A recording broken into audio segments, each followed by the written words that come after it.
Now, when every new side that you go on a property, especially when there's a fence, like Matt was mentioning before, you want to keep the house the way you found it. So if they have a fence, make sure you close it and you latch it right away. If they have any dogs and while you're inspecting, maybe they may let their dogs out.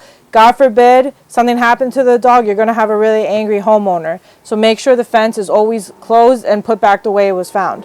As you go back onto another side of the house, you're going to be examining the same things that you already did on the first side. So siding, foundation, anything new that's on that new side is what you're going to be inspecting as well. So, Matt, so now you're looking at this side. So you got your electric meter. You're noting electric meters on the left side of the house.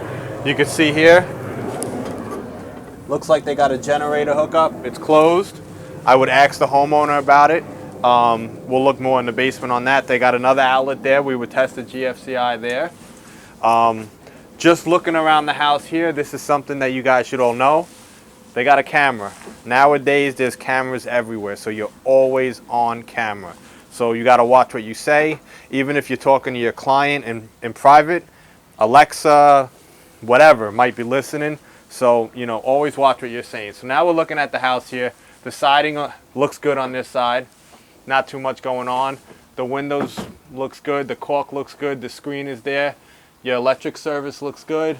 It's going to the pole. The trees are away. You might want to mention something about the trees being close to monitor it. But at the end of the day, there's nothing really touching it. Foundation we're looking at.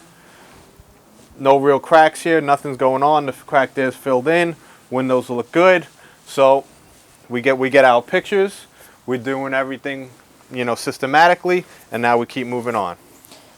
Now, one thing to make known as well while you're going, when you're part of the inspection boys, we don't do the minimum. So you'll see there's another exterior outlet out here as well. You would go ahead and test that as well. Again, inspection boys, we don't do minimum standards. We always go above. So whatever outlets we have access to, we always inspect those as well and test those.